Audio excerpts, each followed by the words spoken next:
لله رب العالمين الذاكر المذكور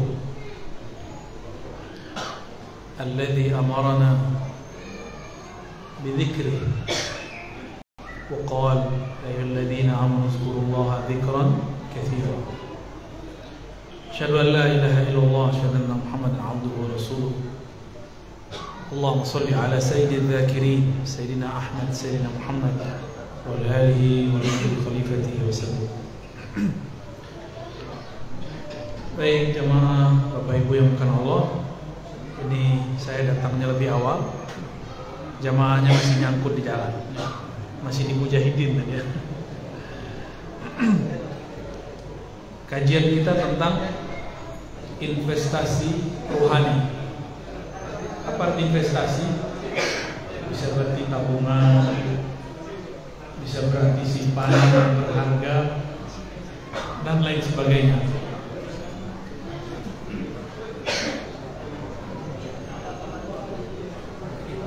Kalau Bapak punya kawan, punya duit banyak, bisa dipinjam nggak duitnya? Bisa ya? Kalau Bapak punya duit banyak, ada orang susah, bisa bantu orang. Tapi kalau tidak ada duit, gimana cara membantu orang pakai duit? Itu baru di dunia. Yang bisa bantu orang di dunia, yang punya aset investasi dunia. Yang bisa bantu ruhani seseorang, yang di kolbunya ada tabungan berharga investasi rohani, yang punya hak untuk memberi syafaat nanti di akhirat, itulah zat yang dirinya setiap nafasnya selalu mengingat Allah Subhanahu wa ta'ala. Kata orang mursyid itu hebat. Siapa bilang mursyid hebat? Mursyid itu hebat karena dibuat hebat. Kata orang wali itu hebat, tidak. Wali itu karena diangkat Allah, dia jadi luar biasa. Kata orang kalau kita zikir banyak, maka kita jadi tenang. Belum tentu juga kawan saya zikirnya banyak, tapi gelisahnya tambah. Kenapa? Karena niat zikirnya belum dimulai. Dia zikir bukan karena ingin mendengar Allah, tapi dia zikir karena ingin sesuatu selain Allah. Suatu kali Nabi SAW mengatakan, Ala adullukum ala kanzin min kunuzil jannah. Maukah kamu, wahai Abu Musa al-Asy'ari dan sahabat-sahabat, aku tunjukkan, aku ajarkan kanz, investasi surgawi. Lalu sahabat mengatakan, bala ya Rasulullah. Lalu Rasulullah mengatakan, la haula wala quwwata illa billah. Ketika seseorang, ini bukan lafaznya yang penting, makna di dalamnya. Ketika seorang mengatakan tiada daya, tiada upaya kecuali dengan bantuan Allah, maka orang ini sedang menanam saham rohani. Kalau orang itu menghayati la haula wala quwata illa billah setiap hari, maka setiap hari dia menabung investasi, menanam investasi rohani. Jika setiap hari dia hidup dengan rasa ini, maka dialah orang paling kuat di dunia. Ya, kenapa ada kiai dimintain doa mustajab, kita dimintain doa nggak mustajab? Karena kiai punya investasi rohani. Kita minta bantuan ke orang kaya, yang kita minta duitnya, dia kasih duit. Kita minta obat ke dokter karena dia tahu ilmu kedokteran, dia obat kita. Kita mau hati tenang, berguru kepada ustadz yang hatinya galau, ya nggak dapat apa-apa. Mau belajar tasawuf, tapi ketemu orang anti tasawuf. yang tidak mengerti tasawuf, akhirnya justru menyalah-nyalahkan. Mau belajar hadis, tapi si ustadz mulutnya berhadas, isinya menyalahkan ini, mendoifkan ini, kayaknya asik di situ. Lupa bahwa ilmu hadis bukan untuk menyalah-nyalahkan. Ilmu hadis justru untuk mempermudahkan seseorang beramal. Ya. Imam Abu Ali Ad-Daqqaq mengatakan, zikrullah silahul muridin. Ini pernah kita sampaikan di majlis Risalah Al-Qusyairiyah. Zikir kepada Allah itu adalah senjata murid. Marhaban. Zikrullah jadi senjata. Saya mau tanya Pak, zikirnya udah jadi senjata belum? Belum. Kalau senjata, kalau orang dulu pedang, pisau, panah. Kalau orang sekarang senjatanya apa? Atau bom. Apabila zikir kita sudah tahu tekniknya, sudah benar rangkaian-rangkaiannya, maka dia akan jadi bom. Apabila zikrullah sudah diasah, kalau zikirnya seperti pedang harus diasah. Jadi masing-masing kita ini sudah dibeli pisau oleh guru, diberi senjata oleh tuan guru syekh, dikasihlah zikir subhanallah ka alhamdulillah, tapi sayang pisaunya tidak diasah. Sudah diasah tapi tidak berlatih. Akhirnya pisaunya tajam tapi berlatihnya tiada. Tidak ada manfaat juga. Diasah tapi salah latihan, salah konsep. Kalau pisau di tangan ahli masak jadi apa? Motong bumbu. Pisau di tangan penjagal membuat hewan-hewan halal kita makan. Tapi pisau di tangan penjahat jadi apa? Salah pisau atau salah orang yang pakai? Salah orang yang pakai. Maka jangan gagal fokus. Ilmu-ilmu itu alat semua, yang salah orang yang pakai. Jika ada orang menggunakan ilmu zikir untuk kepentingan-kepentingan selain mengenal Allah, maka dia sedang menyelewengkan pisau tadi. Dan itu banyak. Ya. Gimana Pak? Udah punya zikir kan? Diasah nggak tiap hari? Enggak ya? Makanya tumpul.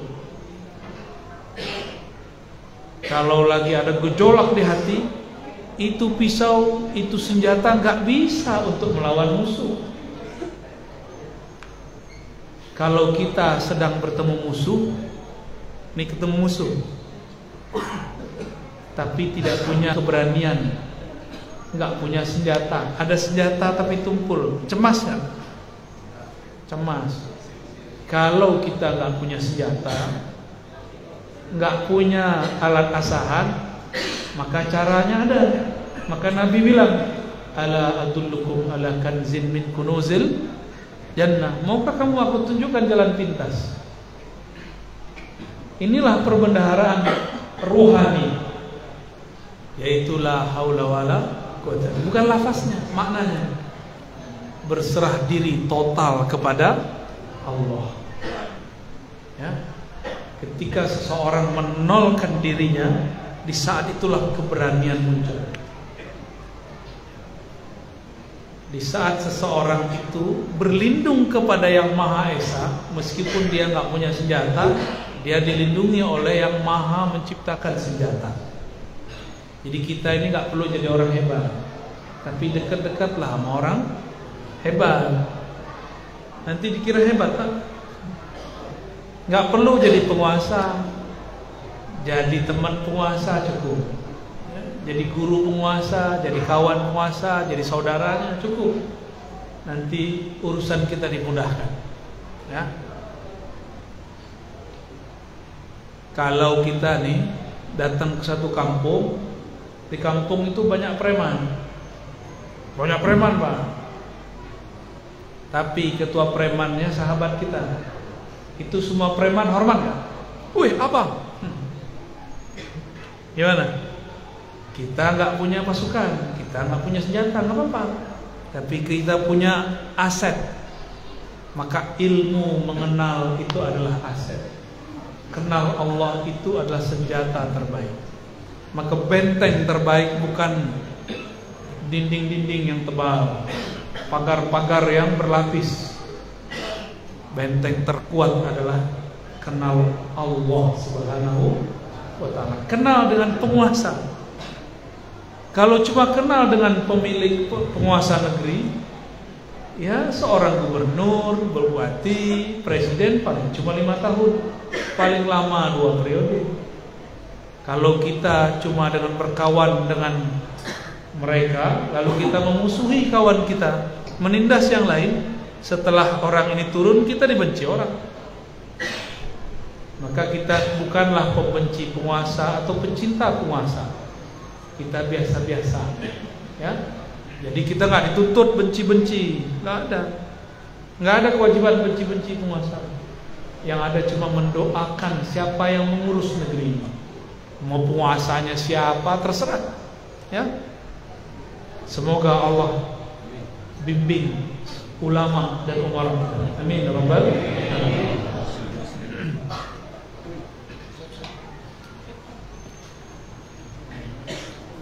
Suatu kali, ini hadis yang sudah masyhur, sudah beberapa kali juga saya kisahkan dalam kajian Ar-Risalah. Nabi itu berperang. Di saat beristirahat, beliau pergi ke satu pohon yang bisa jadi sandaran. Biasanya sahabat mengawal beliau, tapi kali ini sahabat yang mengawal tidak sanggup bahkan mengawal dirinya sendiri. Ketiduranlah mereka semua, termasuk baginda Rasul sallallahu alaihi wasallam. Hadis sahih Bukhari. Tiba-tiba ada yang menyusup, karena itu orang tempatan. Dia menyusup, dia masuk, seorang jawara. Tombaknya dalam satu riwayat lain, pisaunya, belatinya sudah di leher Rasulullah sallallahu alaihi wasallam. Ya. Rasulullah sallallahu alaihi wasallam ditanya, "Hei Muhammad, siapa yang menjagamu dari pisau ini, senjata ini?" Apa kata Rasulullah? Allah. Itu Rasulullah lagi nembak. Allah. Itu nembak itu, Pak. Ada tekniknya, Pak. Pakai nafas. Sehingga terhentaklah itu orang. Ditanya lagi, siapa? Allah. Tambah lemas orang itu.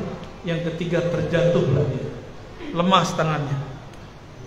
Karena yang menguasai satu darah yang mengalir di tubuh musuh ini Allah juga. Disebut nama Allah, ternyata yang menyebut kekasih Allah. Jangankan darah di badannya, itu pisau aja nggak mau menyakiti Rasulullah Sallallahu Alaihi Wasallam. Itu kalau nama Allah, zikrullah sudah menjadi investasi. Inilah yang dimaksud dalam hadis. Idza maradtum bi riyadil jannah farta'u. Kalau kau melewati taman-taman surga, maka farta'u. Apa arti farta'u? Petiklah. Jadi kalau majelis pengajian, serap ilmunya. Di majelis zikir, ikut zikir di dalamnya. Di majelis salawat, ikut bersalawat. Itulah yang disebut memetik, mengicip. Farta'u. Ikutlah engkau mencicipinya. Jangan kemudian, nah inilah yang membuat banyak orang-orang belajar zikir, belajar tarekat, tidak faham adab. Kalau nggak tarekat dia nggak mau ikut zikir. Maka adalah di suatu pertemuan tarekoh, imamnya salah satu pengamal tarekoh yang berbeda dengan jamaah, tengkar, ribut. Di depan imamnya pengen yang apa, di belakang pengen yang apa. Itu terjadi. Padahal zikir itu seharusnya melembutkan kalbu. Kok ini malah bikin ribut? Berarti orang itu baru berzikir dengan simbol, belum berzikir dengan ruhaninya. Ya, gimana? Zikirnya sudah buat berani belum? Masa zikir takut sama hantu? Ya, takut sama hantu ya? Kita ini nggak boleh sombong, tapi takut sama hantu nggak boleh. Ya, yang jadi khalifah di muka bumi siapa? Manusia. Itu jin gak diizinkan nampak di bumi. Ngapain kita takut sama dia? Itulah waswas syaitan, yuwaswisu fi sudurin nas. Ya. Maka coba lihat di depannya. Qul a'udzu birabbin nas. Katakan hai Muhammad, aku berlindung kepada Allah, Rabbnya manusia, penguasa manusia, Tuhan yang disembah manusia. Ta'awuz namanya. Apa arti ta'awuz? Memohon orang yang bisa berlindung, dia punya maqam la haula wala quwata illa. Jadi kalau dia tidak menolakkan dirinya, dia tidak akan berlindung kepada Allah. Jadi la haula wala itu satu paket dengan a'udzu billah. Ya.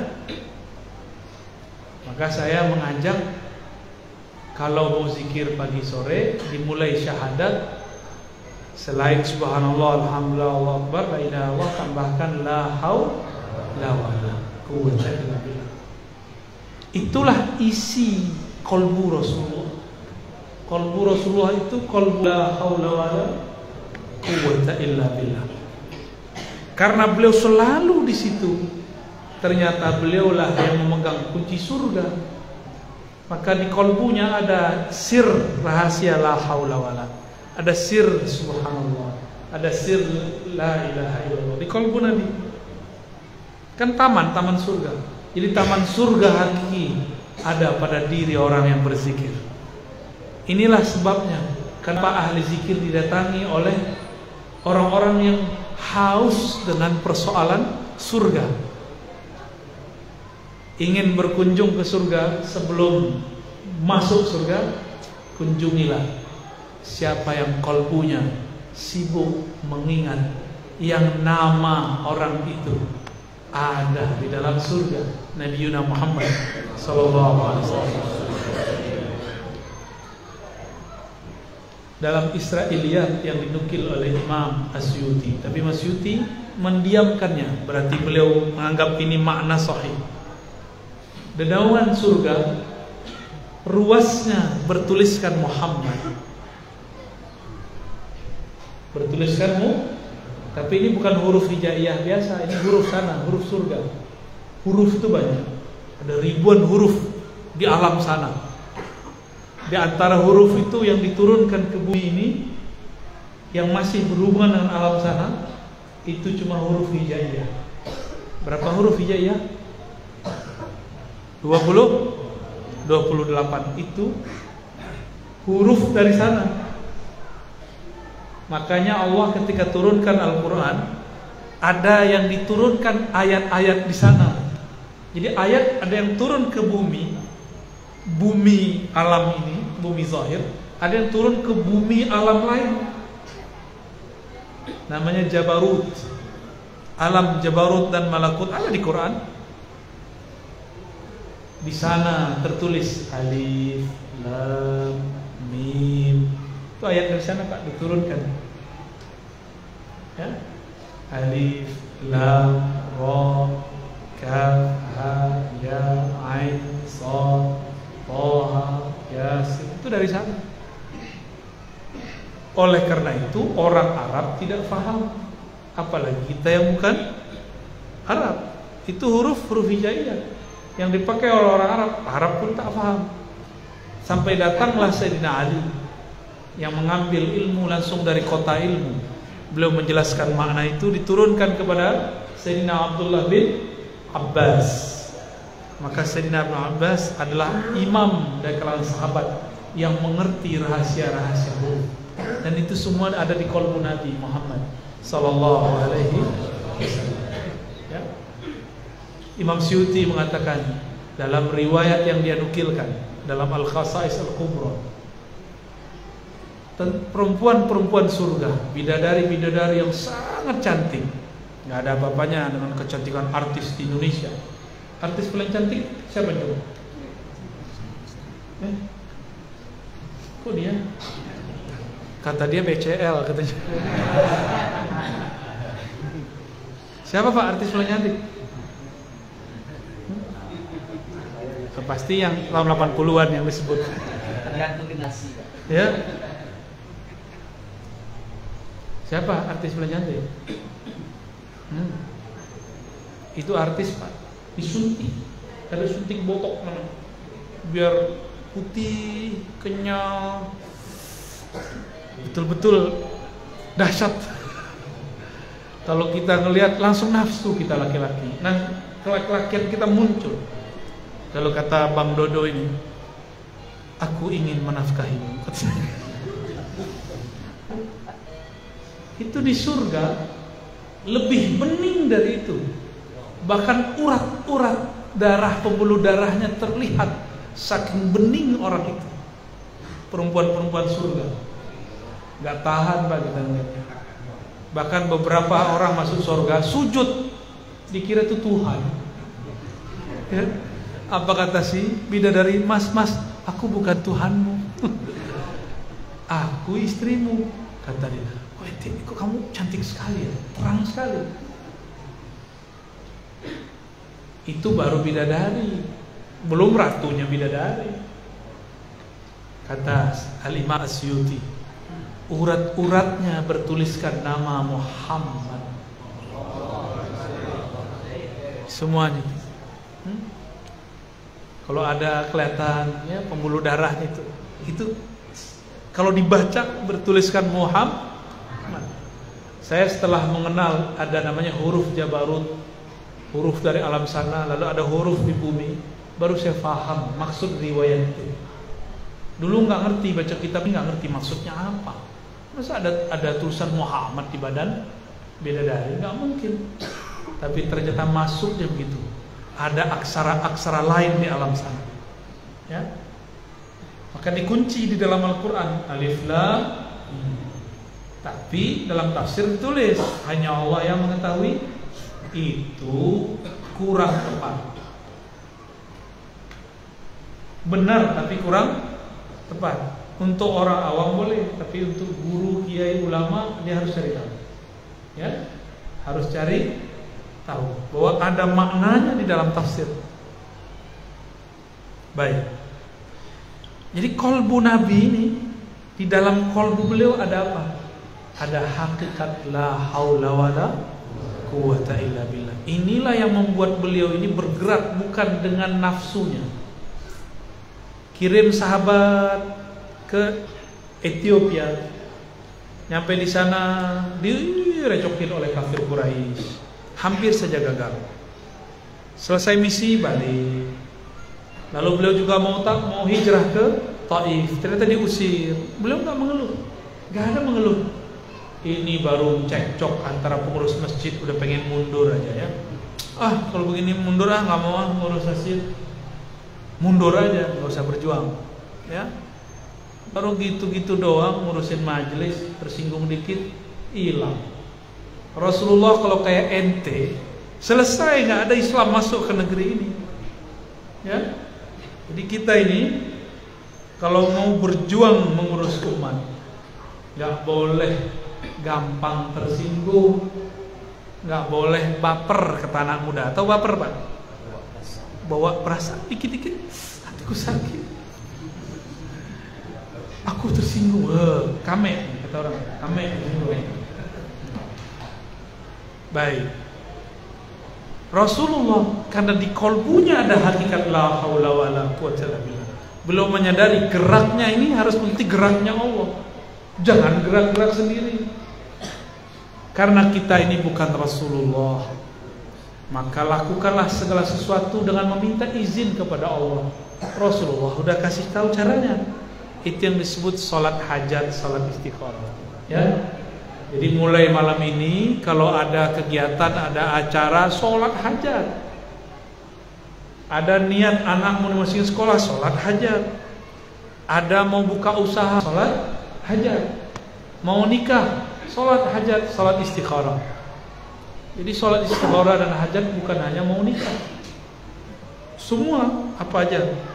Karena orang yang begitu di kolbunya ada hakikat la haula wala quwwata, baru sholat jadi senjata.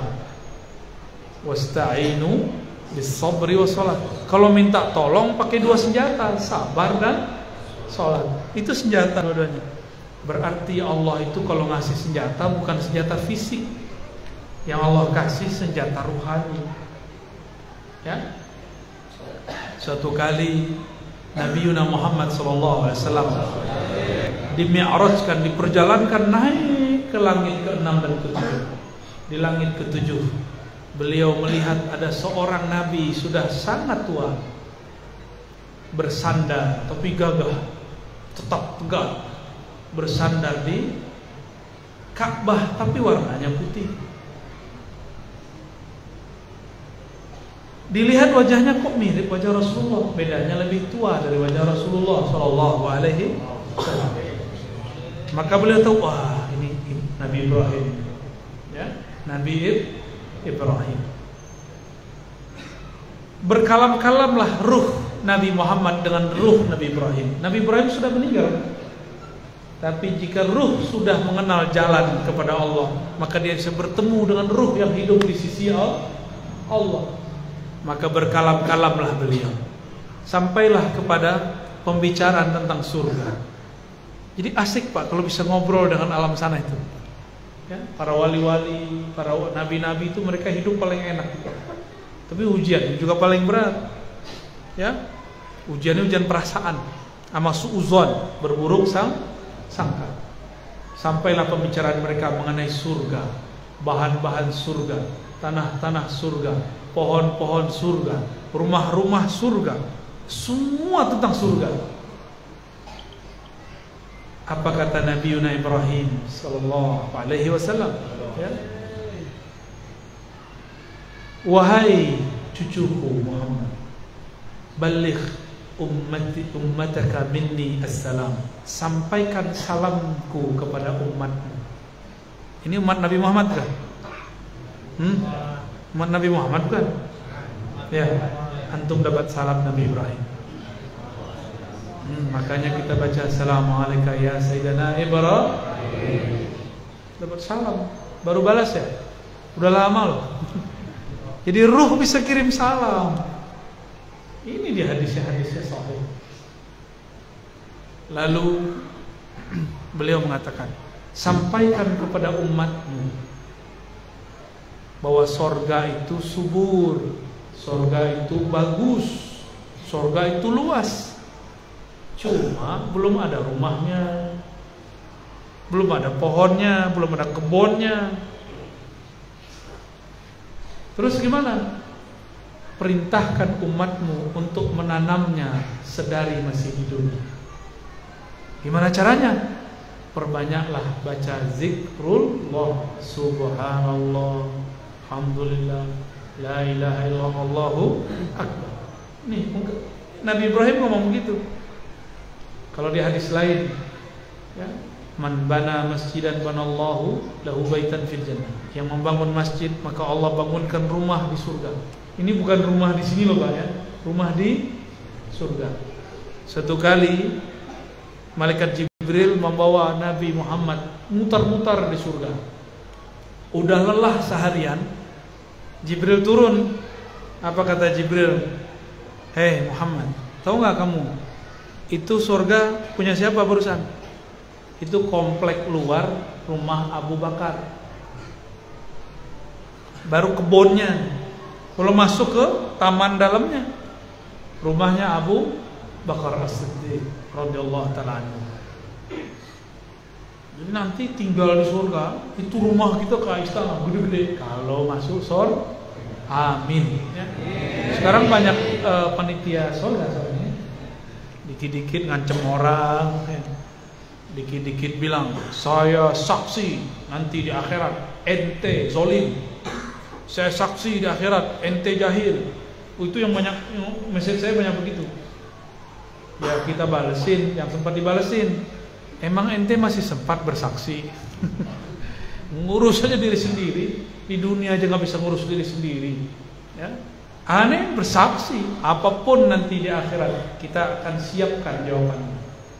Tafaulan dengan apa yang dikatakan oleh Imam Bukhari. Kata Imam Bukhari, tidaklah aku melakukan sesuatu kecuali aku siapkan dalilnya di hadapan Allah, hujahnya di hadapan Allah Subhanahu wa ta'ala.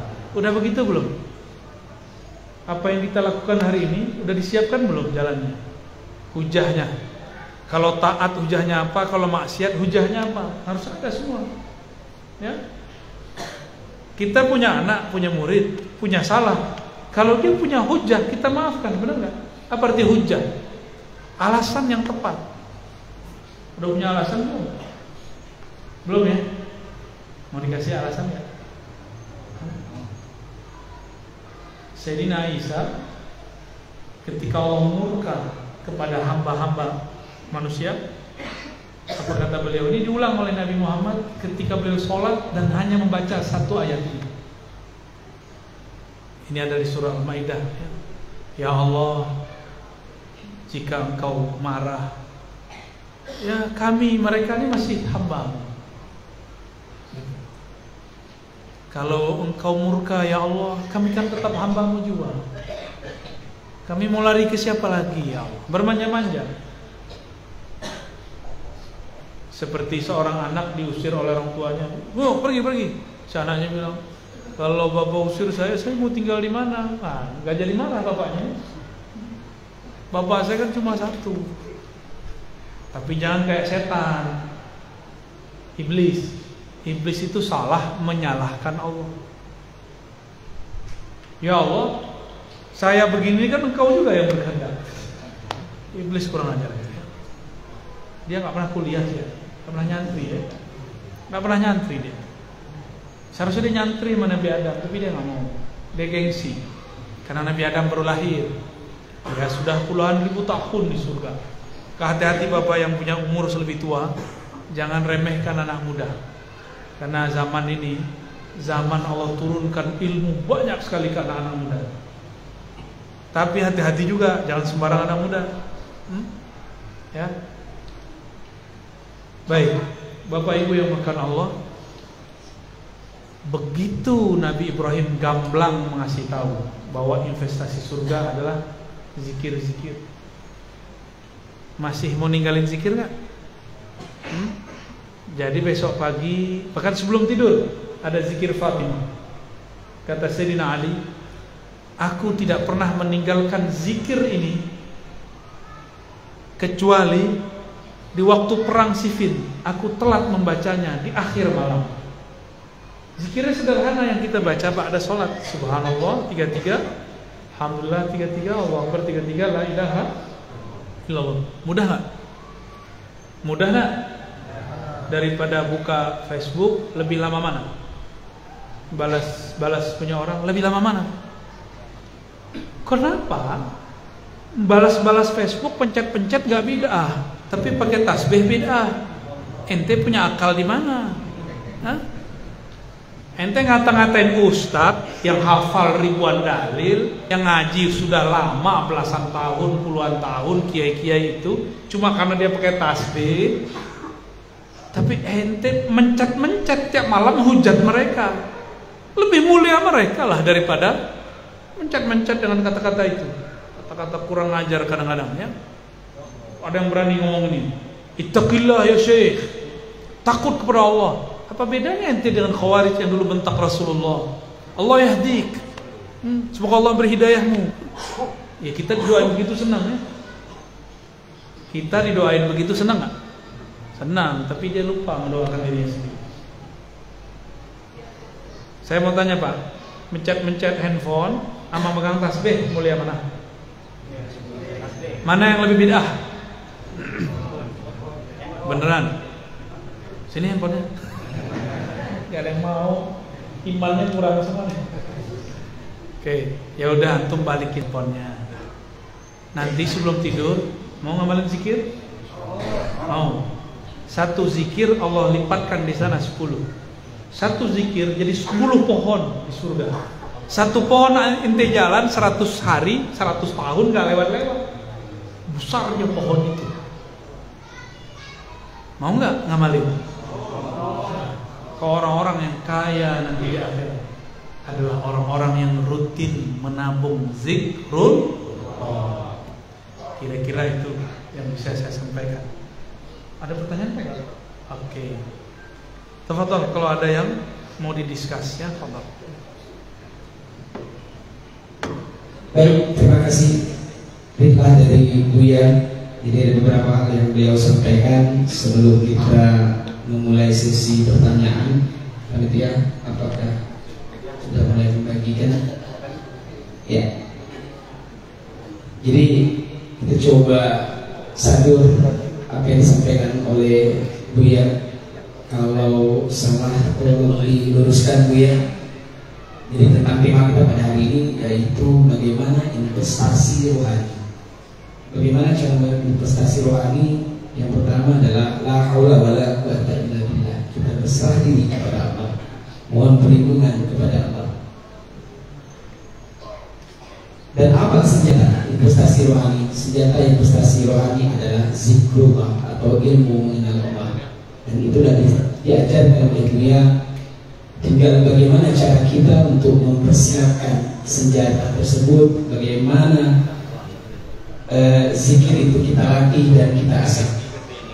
Baik, ada satu pertanyaan yang sudah masuk sambil mengefektifkan waktu ya. Jadi ada pertanyaan dari jamaah. Ada satu lagi ya, baik. Sambil menunggu yang lain kita mengefektifkan waktu. Yang pertama, Assalamualaikum warahmatullahi wabarakatuh. Buya, karena saya sudah tua sehingga dalam menimba ilmu sudah sangat ketinggalan, maka saya mohon bagaimana supaya dalam berzikir maupun sholat kalbu saya bisa bergetar. Mohon petunjuk Buya. Syukur-syukur ruh yang dihembuskan kepada saya dapat mengenal yang menghembuskannya. Terima kasih, syukur Buya. Kenali yang disebut, maka sebutannya akan menggetarkan. Tapi semakin engkau mengenalnya, semakin engkau akan pasrah, tidak mampu mengenalnya. Inilah kata-kata Imam Sahabat Abu Bakar As-Siddiq, al-ajzu anil idrak idrakun. Engkau mengaku tidak sanggup mengenal Allah, itulah puncak ma'rifat. Jadi semakin kita kenal nama-nama, afal, perbuatan, sifat, semakin bingung Pak nanti. Tapi bingungnya asik. Bingungnya orang-orang yang kenal Allah itu adalah alimnya, ikhlasnya orang awam. Jadi orang alim ma'rifat bingung, itu orang paling pinter di dunia. Hebat gak tuh? Ya. Salahnya Nabi, masih solehnya orang awam. Nabi merasa salah, tapi bagi awam masih soleh. Contoh, Nabi Ibrahim menyelamatkan istrinya dan mengatakan, ini saudariku. Bener gak? Kalau kita tiap hari bohong. Beliau bohong menyelamatkan istri, kita bohong setiap hari. Sama aja, ustadz gak ustadz sama. Lagi di mana, bro? Lagi di jalan. Ya, jalan dari WC ke kamar. Sama aja kan? Ustadz juga begitu. Jadi kita nih salahnya Nabi, masih solehnya kita. Itu cara memahaminya, ya. Jadi kenali yang disebut, maka kolbu akan bergetar. Ngajilah ma'rifat itu. Jadi jangan banyak di angka, banyak di ngaji sekarang. Ngaji zikrullah, ya. Itu booster zikrullah ma'rifatullah, ya. Baik.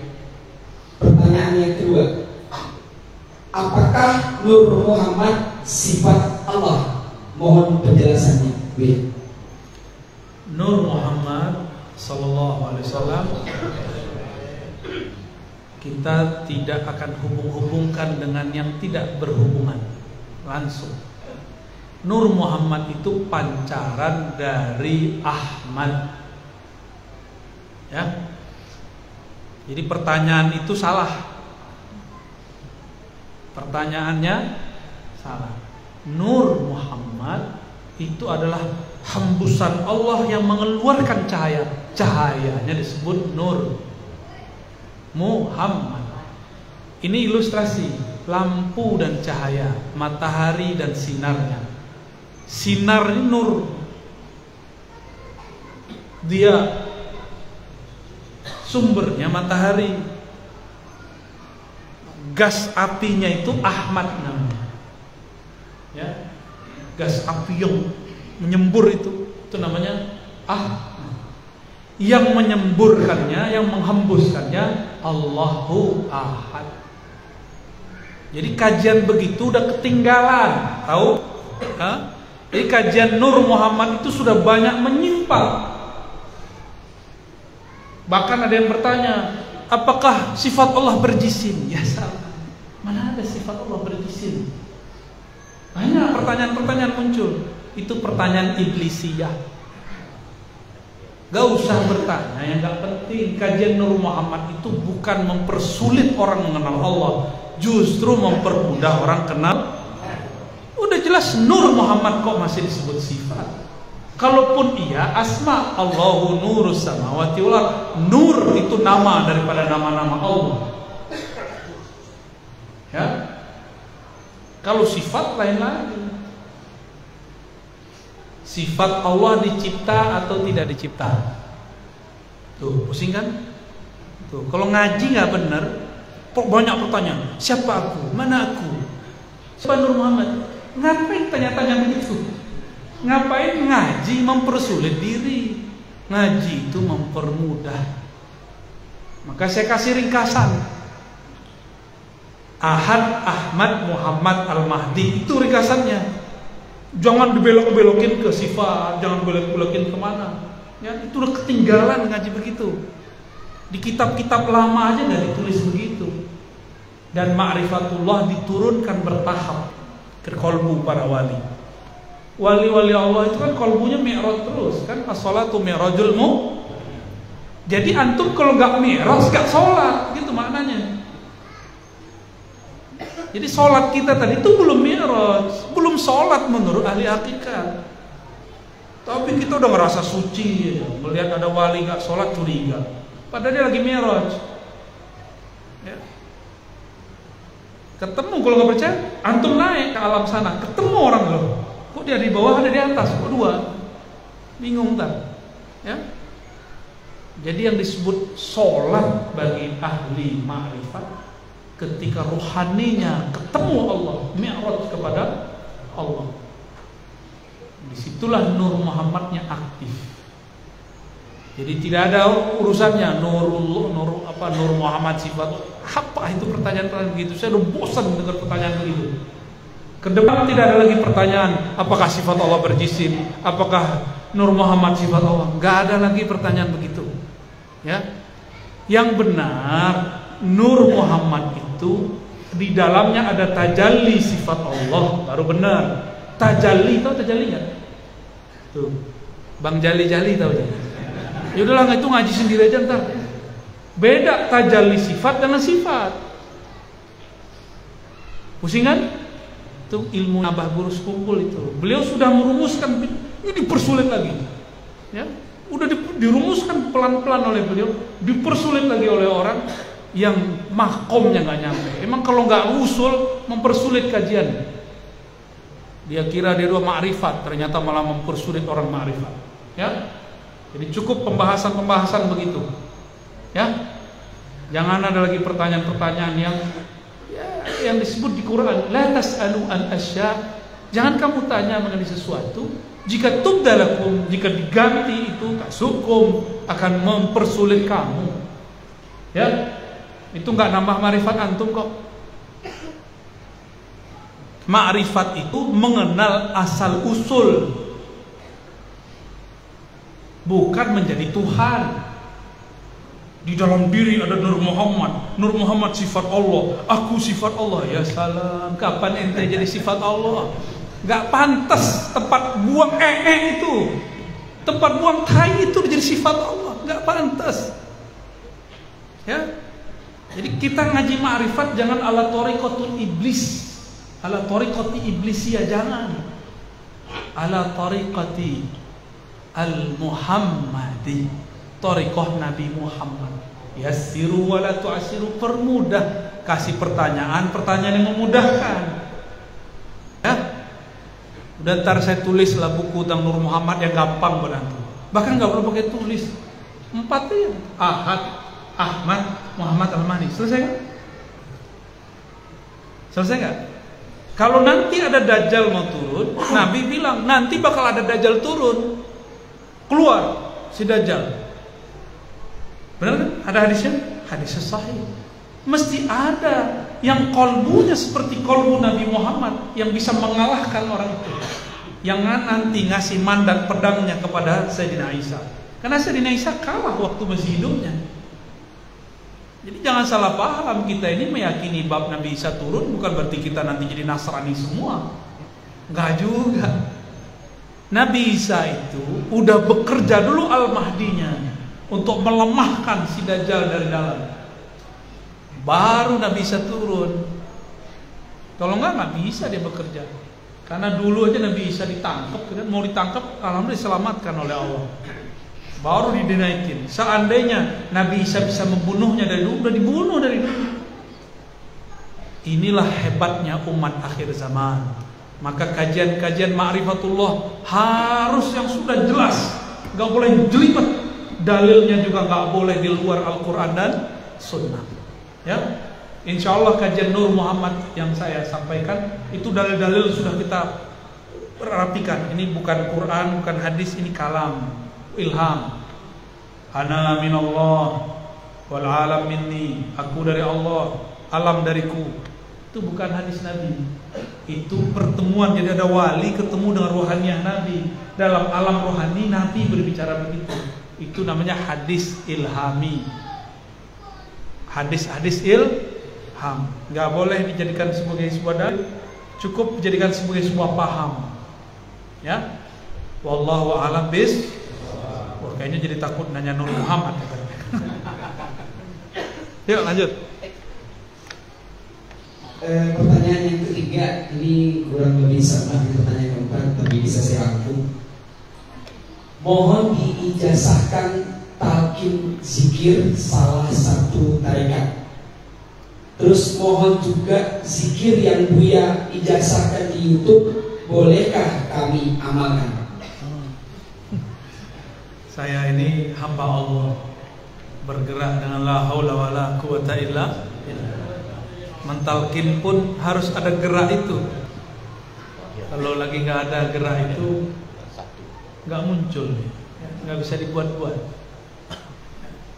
Yang mungkin yang Bapak saksikan itu ada 2 di Jambi, itu di pesantren, Pak. Itu kiai-kiai yang hadir sama santri. Yang kedua waktu di Martapura, itu semuanya murid Abah Guru, ya. Karena guru saya Tuan Guru Bildan sudah mengijazahkan talqin versi ahli riwayat, ahli hadis, maka saya dapat sir ilham juga untuk menambahkan, melengkapi riwayat ini dengan ijazah thariqat. Ya. Dan itu belum datang, awalnya rasanya itu belum datang di sini. Saya udah coba-coba kayak di Masjid Mujahidin tadi, saya udah coba, nggak bisa juga, nggak bisa dibuat-buat. Makanya tangisnya tangis hakiki, harunya haru biru, nggak bisa dibuat-buat, nggak bisa air mata gini, nggak bisa. Suaranya di lu nggak bisa. Kalau bergetar di sini bergetar yang di sana. Haru di sini, haru di sana. Gak bisa diulang-ulang, gak bisa dibuat-buat. Bapak tunggu aja ya. Nanti banyak-banyak doa aja, bilang ke Ami Hud, ntar kita buat talqin di Masjid Mujahidin, tapi mikrofonnya benerin dulu ya. Ya. Fadhal. Baik, ini pertanyaan terakhir karena Buya akan melanjutkan perjalanan ke Mempawah dan beliau juga akan beristirahat. Jadi pertanyaan terakhir ini yang pertama, bagaimana caranya agar sholat bisa khusyuk? Terus maaf kalau di luar tema, bagaimana hukumnya kalau kita menghadiri undangan maulid sementara si tuan rumah penghasilannya dari hasil yang kurang baik, kurang halal gitu ya? Apa? Ya, misal. Kok ada kurang halal? Berarti ada lebih halal. Hukum itu dua aja, halal. Ya, nggak ada kurang halal, ada lebih halal. Contohnya jual narkoba. Oh, itu haram. Haram. Tua kalau cuma masalah yang khilafiyah seperti bank, asuransi ini kan masih diperdebatkan. Ya. Karena kalau mengharamkan bank semua, sini ATM-nya kasih ke saya aja sih. Ya, sok-sokan antum sok-sok suci. Mengharamkan bank tapi produk bank dipakai duit. Ya. Gimana supaya sholat khusyuk? Itu dulu ya. Sholat supaya khusyuk, jangan nyembah tembok, jangan nyembah huruf. Diingat-ingat lafaz alif lam, enggak. Jangan nyembah huruf. Menyembah Allah, Allah ujungnya hu. Hu itu dia. Dia itu bukan yang terbayang dalam pikiran, tapi dia sangat dekat. Sangat dekat. Dekatnya bagaimana? Ini nih, mohon maaf. Gelas kalau saya pindah, karena saya emang megang gelasnya. Coba. Karena saya megang gelas, bisa nggak ngangkat gelas tapi begini? Nggak bisa ya, kecuali itu hanya di TV, di film ya. Kalaupun ada orang begini, pasti ada jin yang ngangkatin gitu, atau ada energi. Nggak mungkin. Ini rambut keluar, gigi manja nggak? Ya. Punggung kita tambah panjang sampai kemudian berhenti stagnan, perut pun tambah lebar ya. Itu pasti ada yang ngurus ini. Benar nggak? Berarti Allah itu dekat sekali, lebih dari sekedar menyentuh. Bahkan urat-urat di dalam badan ini semuanya Allah urus. Begitu dekat Allah dengan kita. Namanya af'al Allah. Orang pakai af'al Allah yang Allah maha berbuat. Tiadalah di tubuhku, di kukuku, di rambutku, di darahku, kecuali di situ ada jasa-jasa Allah. Ada campur tangan. Itu aja pakai sholat Pak, nangis pasti. Bisa pingsan-pingsan kok. Kawan saya dulu minta belajar sholat khusyuk, kita kasih. Merinding-merinding, berhenti, dikira saya ngajarin ilmu setan. Makanya saya nggak sembarangan ngasih ilmu khusyuk. Ya, dia bilang Allah, bergetar badannya, bulu romanya berdiri semua. Langsung dia berhenti. Dosen lagi. Wah, kayaknya Ar-Razi ini ngajarin ilmu setan. Kenapa saya merinding-merinding? Lah emang di Qur'annya begitu, iza dzukirallahu wajilat qulub. Dan khusyuk itu ada tahapannya, ada khusyuk qalbu, ada khusyuk ruh, ada khusyuk akal, ada khusyuk badan. Yang nomor 2 terakhir paling bawah, yang nomor 2 di awal paling tinggi. Khusyuk badan, tunduk, lemas. Jadi sholat kalau tegang tanda gak khusyuk. Itu gak khusyuk. Tegang, orang khusyuk itu lembut, rileks. Karena Nabi mengatakan, arihna bis shalah ya Bilal. Rehatkan kami dengan sholat wahai Bilal. Sholat kok tegang. Tegang kan sholatnya? Yang lembut cuma pas gini doang. Syukur gak begini. Seharusnya begitu juga ya. Yang lembut sholat itu tangan naik, yang lembut turunnya. Karena Allah lagi memandang gerak per gerak, detik per detik. Ya, kenali yang disembah, maka engkau akan lembut dalam menyembah. Kalau akal nih khusyuknya dia nggak banyak pikiran. Makanya perlu makna, nggak perlu ngerti terjemahan Pak, perlu makna. Visualkan kita sedang berhadapan dengan Allah Subhanahu wa Ta'ala. Ya, ini dilakukan Nabi ketika mengajar sahabat Nabi Sallallahu Alaihi Wasallam sholat. Apa kata Nabi? Jangan menudah ke depan, karena di hadapanmu ada Allah. Bukan berarti Allah berada di depan. Jadi itu cara akal, harus punya visual, dia harus dibayangkan. Rasa seakan Allah di depan, baru ada rasa Pak. Karena tidak ada rasa, maka rasakanlah kita berimam kepada Rasul. Karena tidak pernah membayangkan Rasul, rasakanlah berimam kepada guru. Gitu caranya. Itu cara khusyuk, perlahan-perlahan. Ya, wallahu a'lam bishawab. Cukup ya? Kelas? Barangkali itu yang dapat saya sampaikan. Yang satu lagi. Ya. Loh, ada lagi? Yang tadi apa tuh? Maulid. Oh, maulid kan udah dijawab. Gak ada namanya rezeki kurang halal. Halal aja, haram aja. Mungkin kita yang suuzon, sebenarnya dia halal. Mana ada orang buat maulid pakai duit haram? Gak mungkin. Pasti dia pakai duit yang halal. Kita aja yang suuzon. Ya. Maulid wajib nggak? Gak wajib. Yang wajib cinta Nabi. Jadi jangan terlalu karena ingin maulid terus pakai duit yang haram. Saya yakin orang-orang yang punya hati nurani buat maulidnya dengan harta yang halal. Ya. Jadi kalau ada ketahuan nih duit korupsi, baru kita nggak datang, nggak usah datang. Nggak ada cahayanya di sini. Orang mau nyebut nama Nabi pakai duit kotor kan nggak mungkin. Ya, wallahu a'lam bishawab. Insyaallah di lain waktu kita ketemu lagi. Mohon maaf, tidak usah salaman ya, sedapatnya aja lah. Semoga semuanya dalam ridho Allah. Ingat sebelum tidur nanti zikir subhanallah, alhamdulillah, la ilaha illallah. Benar ya. Besok pagi baca la haula wala quwwata illa billah. Banyak-banyak dan salawat. Mohon dibuka. Assalamualaikum warahmatullahi wabarakatuh.